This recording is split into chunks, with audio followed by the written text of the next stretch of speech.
नमस्कार मित्रांनो, मराठी बोली या चॅनलमध्ये तुम्हा सगळ्यांचे स्वागत आहे. तर आज मी तुम्हाला ठरलं तर मग या मालिकेचा रिव्ह्यू सांगणार आहे. आजच्या भागामध्ये खूपच धमाकेदार असा ट्विस्ट आपल्याला बघायला मिळणार आहे. कारण आजच्या भागामध्ये खऱ्या तन्वीच्या पायावरचं तुळशीपत्र नष्ट करण्यासाठी प्रियाने मात्र आता मोठी दुखापत सायलीला केलेली आपल्याला बघायला मिळणार आहे. तर इकडे आता अर्जुनच्या हाती मात्र प्रिया सॅम्पल बदलण्यासाठी गेल्याचा मोठा पुरावा लागलेला असतो. तर आजच्या भागामध्ये इथे अर्जुन, चैतन्य आणि डॉक्टर आता सगळेजण इकडे कचरा ज्या ठिकाणी टाकलेला असतो ना त्या डस्टबिनकडे आलेले असतात. आता सगळ्यांना प्रियाने जे खऱ्या तन्वीचं सॅम्पल आणलेलं असतं आणि ते या कचरा कुंडीत टाकलेलं असतं ते काही करून सापडायचं असतं. त्यामुळे अर्जुन, चैतन्य सगळे आता कामाला लागलेले असतात. तर इकडे घरी आता मसाले बनवण्याचं काम चालू असतं. आता प्रियाला मात्र सगळ्यांनी कामाला लावलेलं असतं. त्यामुळे प्रियाला फारच कंटाळा येतो. तेव्हा लगेच आता ती कल्पना काकूंना म्हणू लागते, आई हे मसाले घरी बनवायची काही गरज आहे का? आपण विकत आणूया की. ते मसाले आणि हे मसाले सारखेच असतात ना. त्यावर लगेच आता आई म्हणू लागतात, नाही या प्रिया, असं नसतं. अगं तन्वी, तुला माहिती आहे का, घरच्या मसाल्यांची चवच वेगळी असते. आता मात्र लगेच सायलीही तिकडेच असते. सायलीचं काम बाजूला ठेवून सायली आपला मोबाईल हातात घेते आणि आता कुसुमताईंना फोन करते. जरा बाजूला येऊन सायली आता कुसुमताईंशी बोलत असते. कुसुमताई, कशा आहात तुम्ही? नाही म्हणजे तुम्हाला खूप ऑर्डर येतात त्यामुळे फोन करणं फारसं जमत नाही, पण मला ना तुम्हाला खास काहीतरी विचारायचं होतं. आता सायलीचं नेमकं काय बोलणं चालू आहे हे ऐकण्यासाठी आता लगेच गॅस कमी करून प्रिया मात्र सायली जवळ येते. तिचं बोलणं ऐकू लागते. तर आता सायली कुसुमताईंना विचारत असते, मी लहान होते तेव्हा माझ्याबरोबर 3 मुली आश्रमात होत्या मधुभाऊंबरोबर. तुम्हाला आठवतं आहे ना? शिवानी, प्रज्ञा आणि ज्योती. या तिघींचं नंतर काय झालं? नाही म्हणजे त्यांचीही गाठोडी सापडत नाही आहे ना, म्हणून विचारलं. आता ज्योतीचा तर मृत्यू आधीच झाला होता. तिला आजारपण झालं होतं आणि त्यात ती बरी झाली नाही. त्यामुळे शेवटी ती दगावली आणि याचा मधुभाऊंना खूप मोठा धक्का बसला होता. तुम्हाला आठवतं आहे ना? असंच झालं होतं ना? तेव्हा कुसुमताई म्हणू लागतात, हो सायली. त्यावर लगेच सायली म्हणू लागते, पण माझ्याबरोबर त्या 3ही मुलींचं गाठोडं सापडत नाही आहे. काही करून ते गाठोडं सापडायला हवं. आता मात्र त्या गाठोड्याविषयीचं बोलणं ऐकताच प्रियाला धक्का बसतो. अरे बापरे, ही सायली तर गाठोड्यापर्यंत पोचायला निघाली. नाही नाही नाही, ते गाठोडं जर या सायलीला सापडलं आणि एक एक गाठोडं सोडण्याचा प्रयत्न हिने सुरू केला ना, तर माझं काही खरं नाही. खरी तन्वी ही सायलीचे हे सत्य लवकरात लवकर सगळ्यांसमोर येईल आणि मग मग तर मला 1 मिनिटसुद्धा तन्वी म्हणून या घरात उभी राहू देणार नाही. नाही नाही नाही, आता तन्वी, तुझ्या सगळ्या गळ्याशी आलं हे आणि तुला आता काही करून हे सगळं थांबवावं लागेल, नाहीतर तुझा या घरातला पत्ता कट होणार याची भीती आता या खोटारड्या तन्वीला वाटू लागते. त्याच वेळेस आता तिचं लक्ष पुन्हा सायलीकडे जातं. आता सायलीचं बोलणं सुरूच असतं. सायली आता असा वरती पाय ठेवून मस्त आता पायाची आडी घालून बोलत असते. त्याच वेळेस आता प्रियाला तिच्या पायावरती असणारं तुळशीपत्र दिसू लागतं. आता हे सायलीच्या पायावरचं तुळशीपत्र बघताच प्रियाला धक्का बसतो. अरे बापरे, जर हे तुळशीपत्र घरच्यांना दिसलं तर सायलीच खरी तन्वी हे सगळ्यांना कळून जाईल. बरं झालं सायलीला माहिती नाही आहे की खऱ्या तन्वीच्या पायावरती तुळशीपत्राची जन्मखून आहे, नाहीतर माझं सत्य कधीच इथे टिकलं नसतं. नाही नाही नाही, मला काही करून ही जन्मखून नष्ट करावीच लागेल, तरच सायलीचं सत्य सर्वांसमोर येणं मी थांबवू शकते, असं आता प्रियाने मनोमनी ठरवलेलं असतं. तर त्याच वेळेस इकडे आता डॉक्टर विचारे आता लगेच त्यांच्या हॉस्पिटलमध्ये जो कचरा टाकणारा माणूस असतो ना त्याला विचारू लागतात, तुम्ही नेमकं लॅबमधला कचरा याच डस्टबिनमध्ये टाकला आहे ना का दुसरीकडे टाकला आहे? त्यावर लगेच तो व्यक्ती म्हणू लागतो, साहेब अहो, आता मी सगळ्या हॉस्पिटलमधला कचरा इकडे आणतो. आज गाडी आली नाही त्यामुळे मी सगळा एकत्र मिक्स केला. मग कुठला कुठे असणार आहे मला सांगता येणार नाही. त्यावर लगेच चैतन्य म्हणू लागतो, अर्जुन पण हे सॅम्पल शोधणं गरजेचंच आहे का? आता काय उपयोग आहे आपल्याला त्याचा? त्यावर लगेच अर्जुन म्हणू लागतो, नाही नाही, आपल्याला काही करून ते सॅम्पल मिळवायचे. ते सॅम्पल नेमकं प्रियाने कुणाचं आणलं आहे हे आपल्याला जाणून घ्यावंच लागेल. त्यावर लगेच आता चैतन्य म्हणू लागतो, कदाचित हे सॅम्पल प्रतिमा आत्यांचंच असेल तर, कारण ते मॅच झालं आहे ना. त्यावर लगेच अर्जुन म्हणू लागतो, अगदी बरोबर, प्रिया तेही करू शकते. आपल्याला प्रतिमा आत्याला विचारावं लागेल. आता लगेच अर्जुन पटकन प्रतिमा आत्याला कॉल करतो. तेव्हा प्रतिमा आत्या फोन उचलते आणि मला लागते, बोल ना अर्जुन, कशासाठी फोन केला आहे? त्यावर अर्जुन मला लागतो, प्रतिमा आत्या, नाही म्हणजे 2-3 दिवसात प्रिया तुमच्या घरी आली होती का? तुला भेटायला आली होती का? त्यावर लगेच प्रतिमा आत्या म्हणू लागतात, प्रिया म्हणजे तन्वी का? अरे भेटायला म्हणून घरी आली नाही, पण तिने मला भेटायला बोलावलं होतं. आता लगेच इथे पाठीमागचे ते सगळे काही क्षण प्रतिमा आत्या अर्जुनला सांगू लागतात. त्या दिवशी प्रियाने प्रतिमा आत्यांना बाहेर हॉस्पिटलच्या ठिकाणी बोलावलेलं असतं, जिथे अर्जुन ते सॅम्पल घेऊन DNA टेस्ट करण्यासाठी आलेलं असतो. त्याच ठिकाणी बाहेर आता प्रिया प्रतिमा आत्यांची वाट बघत असते. तेव्हा प्रिया म्हणू लागते, हा अर्जुन पण ना आतमध्ये गेलाय, कधी बाहेर येणार आहे, काय होणार आहे, आणि ही प्रतिमा अजून कशी आली नाही? तेवढ्यात आता रिक्षेत प्रतिमा आत्या बसून येतात. त्याच वेळेस आता प्रिया म्हणू लागते, आई आलीस तू, बरं झालं. अगं आई, खूप दिवसांनी मी आज गणपतीला गेले होते, तिथला प्रसाद आणलाय आणि बाबांना जे काजू कतलीचे लाडू आवडतात ना, तेही आणलेत, हे बघ, हे घे. तेव्हा लगेच आता प्रतिमा आत्या म्हणू लागतात, खरंच ग, आज खूप दिवसांनी तुला कसं जमलं मंदिरात जायला? त्यावर लगेच प्रिया म्हणू लागते, आज मोकळा वेळ होता, म्हटलं चला जाऊया, मलाही खूप दिवसांचं जायचं होतं आणि म्हणूनच मी तुला इकडे बोलावलं. बरोबर आई, आता तू जा बरं का. तेव्हा प्रतिमा आत्या म्हणू लागतात, तू फक्त या कारणासाठी मला इथे बोलावलं? तेव्हा प्रिया म्हणू लागते, आई अगं हे कारण किती मोठं आहे. अगं मला तुला प्रसाद द्यायचा होता ना, आणि बाप्पाचा प्रसाद आहे, तू जा तू आता. प्रिया पटकन एक रिक्षावाल्याला बोलावते, प्रतिमा आत्यांना त्यात बसवते आणि तिकडनं घरी पाठवते. आता हे सगळं काही प्रतिमा आत्यांनी सायली म्हणते तसं मला या प्रियाचं वागणं जरा विचित्र वाटलं. अर्जुनला सगळं काही सांगितलेलं असतं.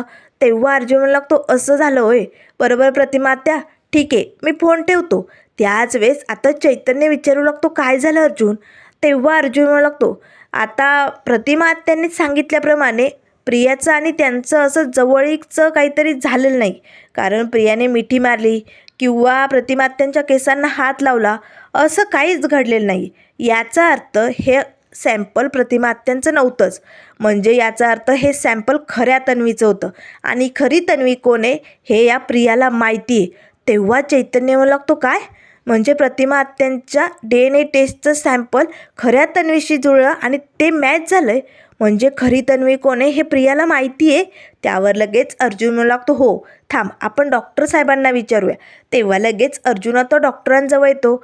हे बघा डॉक्टर साहेब, आपण जे सॅम्पलचे टेस्ट केलेत ते एकाच व्यक्तीचे असू शकतात का?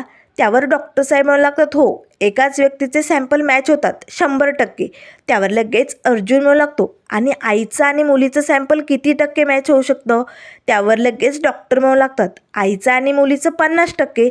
त्यावर लगेच आता अर्जुन म्हणू लागतो, याचा अर्थ ते सॅम्पल प्रतिमा आत्यांचं असू शकतं किंवा मग खऱ्या तन्वीचं. पण हे 100% 50% या प्रियाला माहिती नसेल. पण नक्कीच ते सॅम्पल आपल्याला शोधावं लागेल आणि ते कुणाचं आहे, एकाच व्यक्तीचं आहे की खऱ्या तन्वीचं आहे, हे आपल्याला शोधणं खूप गरजेचं आहे. तेव्हा चैतन्य म्हणू लागतो, अर्जुन पण आपण एवढ्या उचकापाचकी केल्यात, कुठेच काही सापडलं नाही. नाही सापडणार. तेव्हा अर्जुन म्हणू लागतो, नाही आपल्याला सापडायचंच आहे, पुन्हा चेक करूया. सगळेजण आता पुन्हा ते डस्टबिन बघत असतात. तर इकडे आता सायलीचं किचनमधलं काम झालेलं असतं. ती आता भाजी निवडत टेबलवरती बसलेली असते. प्रियाच्या मनात सारखे विचार चालू असतात, काय करावं आता? काही करून मला हे तुळशीपत्र नष्ट करायचं आहे, जेणेकरून या जन्मखुनाचा नष्टपणा जर समोर झाला तर मग सायली तन्वी असल्याचं सत्य उघड होणारच नाही. मी काय करू? त्याच वेळेस आता लगेच या प्रियाच्या डोक्यात एक ट्यूब पेटते. हा गरम तापलेला तवा, आणि यावर जर सायलीने पाय दिला तर मात्र ते जन्मकुंभ नष्ट होऊ शकते. त्यामुळे मला तसंच काहीतरी करावं लागेल. आता लगेच पटकन त्यावरती भाजणारे मसाले आता प्रिया पटकन एका वाटीत काढून घेते आणि गरम तो तवा असतो ना, तो किचन ओट्याच्या खाली जवळच आता कॉर्नरवरती ठेवते. आता मात्र त्याच वेळेस कल्पना काकू विमलला म्हणू लागतात, विमल चल बरं, मसाले भाजून झाले की आपण बघूया. आता प्रियाला काय करावं काही सुचत नाही. या दोघी जर आधी किचनमध्ये आला तर यांचाच पाय भाजेल. आता काही करून सायली इथे आली पाहिजे. म्हणून लगेच प्रिया म्हणू लागते, सायली मला तेवढं भांडं देतेस का गं प्लीज? सायली पटकन उठते आणि लगेच ते भांडं किचन ओट्याकडे प्रियाकडे घेऊन निघालेली असते. त्याच वेळेस आता त्या गरम तव्यावरती सायलीचा तो तुळशीपत्रवालाच पाय पडतो. आता सायली जोरात ओरडते. तिला खूपच चटका बसलेला असतो. प्रतिमात्या यांची ही खरी मुलगी तन्वी आणि हिचं हे तुळशीपत्र आता नष्ट होणार म्हणून प्रिया मात्र खूपच खुश झालेली असते. त्याच वेळेस आता लगेच सायली जोरजोरात ओरडते, आई ग खूप आग होते. तेव्हा लगेच आता कल्पना काकू ओरडतात, अगं तन्वी तुला अक्कल नाही आहे का? इथे असं कोणी खाली एवढा गरम तवा ठेवतं का? त्यावर लगेच प्रिया म्हणू लागते, आई मला माफ करा चुकलं माझं, पण वरती ना खूप मसाल्यांचा राडा होता ना आणि कुणाच्या हाताला चटका बसू नये म्हणून मी खाली ठेवलं. पण आता सायलीच्या पायाला खूपच मोठा चटका बसलेला असतो. सगळी कातडी निघून आलेली असतात. त्याच वेळेस आता हे बघून प्रिया खुश होते. बरं झालं, आता जशी त्वचा निघून आली ना तसं ते तुळशीपत्रही निघून येणार असे म्हणत प्रियाला खूप आनंद झालेला असतो. त्याच वेळेस कल्पना काकू म्हणू लागतात, अगं बघतेस काय, जा अश्विनला फोन कर आणि लवकर बोलाव. मीही अर्जुनला फोन करून बोलावते. आता लगेच कल्पना काकू अर्जुनला कॉल करत असतात. पण अर्जुन मात्र इकडे सॅम्पल शोधण्यात मग्न असतो. तो काही मम्माचा फोन उचलत नाही. त्याच वेळेस आता लगेच अर्जुन डॉक्टरांना म्हणू लागतो, डॉक्टर साहेब नाही म्हणजे त्या सॅम्पलवरती काही नाव वगैरे लिहिलं होतं का? नाही तुम्ही जे लेबल सांगितलं त्या व्यतिरिक्त अजून काही? तेव्हा ते डॉक्टर लगेच आता लॅबमध्ये कॉल करून विचारतात, हो त्यावरती प्रिया असं नाव लिहिलेलं होतं. आणि आता लगेच अर्जुन चैतन्य पुन्हा ते सॅम्पल शोधण्याचा प्रयत्न करू लागतात. आता मात्र पुन्हा मम्माचा फोन येऊ लागतो. पण अर्जुन काही या गडबडीत फोन उचलत नाही. तर आता ते सॅम्पल इथे सापडलेलं असतं. अर्जुनला मात्र खूपच आनंद होतो. त्याच वेळेस अर्जुन म्हणू लागतो, हे बघा डॉक्टर साहेब सापडलं. डॉक्टरही म्हणू लागतात, बरं झालं, कसं आहे ना आमच्या हॉस्पिटलमध्ये आजपर्यंत असं काही घडलं नाही. बरं झालं ते सापडलं, नाहीतर आमच्या मनातही रुकरुकी राहिली असते. तेव्हा अर्जुन म्हणू लागतो, आता हे सॅम्पल आपल्याला लवकरच कामी येणार आहे. त्यावर डॉक्टर म्हणू लागतात, नाही काही तुम्हाला यावरती अजून टेस्ट करायचे असतील तर मी करून देईल. त्यावर लगेच अर्जुन म्हणू लागतो, नाही एकाच व्यक्तीच्या सॅम्पल आहेत की नाही हे आपल्याला दुसरा केस आणला तर कळू शकतं ना. त्यावर डॉक्टर म्हणू लागतात, हो. त्यावर लगेच अर्जुन म्हणू लागतो, पण सध्या आता खऱ्या तन्वीचं सॅम्पल मिळेपर्यंत आपण कुठली टेस्ट करणार नाही, पण हे सॅम्पल असंच जपून ठेवणार. आता मात्र लगेच पुन्हा मम्माचा फोन येऊ लागतो. तेव्हा अर्जुन फोन उचलतो. आता मात्र सायलीला घरी चटका बसलाय, तिचा पाय भाजलाय हे कळताच अर्जुन धक्क्यानेच आता धावतच घरी निघालेला असतो. तर इकडे तोपर्यंत घरी अश्विनने आता सायलीच्या पायाला मलम लावलेलं असतं. वहिनी पायाची त्वचा नाजूक असते, खूपच त्वचा निघाली, आता तुम्हाला फरशीवरती पाय ठेवता येणार नाही, तुम्ही आता काळजी घ्या. त्यावर सायली म्हणू लागतं, ठीक आहे. तेव्हा प्रिया लगेच नाटक करू लागते, हे सगळं माझ्यामुळे झालं आहे ना, सॉरी या सायली, माझंच चुकलं. त्यावर आत्ता सायली म्हणू लागते, जाऊ दे तन्वी, पण अशी चूक पुन्हा करू नको. मला काय माहिती तू खाली गरम तवा ठेवलाय, निदान सांगायचं तरी. बघ किती चटका बसला ना. त्याच वेळेस अर्जुन धावत येतो, बायको बायको काय झाले तुला, किती लागलंय? अश्विन चल बरं आपण माझ्या बायकोला लगेच ॲडमिट करून टाकूया. तेव्हा सायली म्हणू लागते, काय बोलताय तुम्ही, मी ठीक आहे, मला ॲडमिट करायची गरज नाही आहे. मग आता सगळेजण अर्जुनला हसू लागतात. तेव्हा लगेच अश्विन म्हणू लागतो, दादा दादा एक मिनिट शांत हो, वहिनीला काही झाले नाही आहे, फक्त त्या जागेवरची त्वचा निघाली. हां पण आता तुला काळजी घ्यायची, 4 ते 5 दिवस वहिनीला खाली चालूही द्यायचं नाही आहे. तुला त्यांना गार पाण्यात थंड पाण्यात पाय टेकूही द्यायचा नाही. तुला ती काळजी घ्यायची बरं का. त्यावर अर्जुन म्हणू लागतो, घेणार, माझ्या बायकोची काळजी मी घेणार, पण आत्ता सध्या काहीतरी बांध ना, बँडेज वगैरे कर ना काहीतरी. त्यावर अर्शित म्हणू लागतो, नाही नाही आपण ड्रेसिंग करूया, पण आत्ताच नाही, आत्ता जखम मोकळी ठेवणं गरजेचं आहे, ती लवकरात लवकर बरी होईल. त्याच वेळेस अर्जुन म्हणू लागतो, ठीक आहे तू ड्रेसिंग नसेल करणार तर मी करेन. तेव्हा लगेच त्याची मम्मा म्हणू लागते, अरे बापरे आपल्या घरात डॉक्टर कोण आहे?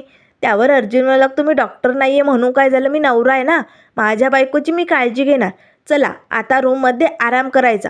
त्यावर लगेच आता सायली म्हणू लागते, थोडंसं तर भाजलंय, तुम्ही सगळेजण मला ना जागेवरती बसवताय. त्यावर लगेच आता कल्पना म्हणू लागते, हे बघ अर्जुन, तुझी बायको कुणाचं ऐकणाऱ्यातली नाही आहे, तुला 4 ते 5 दिवस सुट्टी काढावी लागेल तरच ती ऐकणार आणि आराम करणार. त्यावर अर्जुन म्हणू लागतो, चालेल मी 4 ते 5 दिवस कामावर जाणार नाही. तेव्हा चैतन्य म्हणू लागतो, आपण सगळं काही ऑनलाईन करून घेऊया, मीटिंगही ऑनलाईन होईल आणि सगळी जबाबदारी तू माझ्यावरती सोड. त्याच वेळेस आता लगेच अश्विन म्हणू लागतो, बरोबर आहे दादा, वहिनीला आता वरती घेऊन जा. त्याच वेळेस आता सायली उठून उभी राहते, ती चालणार. तेच अर्जुन म्हणू लागतो, थांब बायको. अर्जुन आता आपल्या बायकोला उचलून घेतो. त्याच वेळेस सगळेजण हसतच अर्जुनकडे बघू लागतात. तेव्हा अर्जुन म्हणू लागतो, चैतन्य मला तुझ्याशी बोलायचं आहे, तूही वरती रूममध्ये. तेव्हा चैतन्य म्हणू लागतो, येणारच की, एवढा रोमॅन्टिक पिक्चर कोण बघायचं सोडणार ना. त्याच वेळेस सायली म्हणू लागते, बघा सगळेजण हसतायत तुमच्यामुळे. तेव्हा लगेच चैतन्य म्हणू लागतो, मावशी तुझ्या मुलाला ना त्याच्या बायकोला उचलून घ्यायला फक्त निमित्त लागतं. आता सगळेजण सायली अर्जुनला हसत असतात. त्याच वेळेस प्रिया मनाशीच म्हणू लागते, करा जेवढा रोमॅन्टिक सीन करायचा आहे तेवढा करा, पण आता मला जे हवं होतं तेच झालं. आता या सायलीच्या पायावरचं हे तुळशीपत्र या त्वचेबरोबर निघून जाणार. आता मात्र प्रिया खुश झालेली असते. तर त्यानंतर मित्रांनो पुढील भागामध्ये आपल्याला बघायला मिळेल, इथे अर्जुन आणि चैतन्य दोघे आता सायलीच्या रूममध्ये आलेले असतात. तेव्हा सायली विचारू लागते, काय झालं, तुम्ही डॉक्टर विचारांकडे गेले होते ना, तिकडे काही हाती लागलं का. तेव्हा पटकन खिशातनं आता ते सॅम्पल काढताच अर्जुन म्हणू लागतो, हे बघ सायली, खऱ्या तन्वीचा सॅम्पल आपल्या हातात लागलाय. तेव्हा लगेच सायली म्हणू लागते, काय खऱ्या तन्वीचा, म्हणजे याला खरी तन्वी कोण आहे हे माहिती. तेव्हा अर्जुन म्हणू लागतो, हो, आणि अजून एक पुरावा आमच्या हाती लागलाय. प्रिया हे सॅम्पल बदलण्यासाठी तिकडे पोचली होती, याचा मोठा पुरावा आता सायलीच्या अर्जुनच्या हाती लागलेला असतो. तर इकडे आता सचिनने अस्मिताच्या वडिलांचा एक व्हिडिओ काढलेला असतो. ते एका ठिकाणी एका व्यक्तीला भेटण्यासाठी आलेले असतात. तेव्हा सचिन म्हणू लागतो, अस्मिता आता तुझ्या डॅडींचा हा पुरावा मी तुला दाखवणार, आणि मग तू तुझ्या डॅडींना जाब विचारणार, आणि मग मला हवं तसंच होणार. आता मात्र पुढे काय काय गुपित होणार हे आपल्याला बघायला मिळेल. त्यामुळे मित्रांनो अशाच मालिकेंच्या अपडेट पाहण्यासाठी चॅनलला लाईक करा, सबस्क्राईब करा. व्हिडिओ पाहिल्याबद्दल धन्यवाद.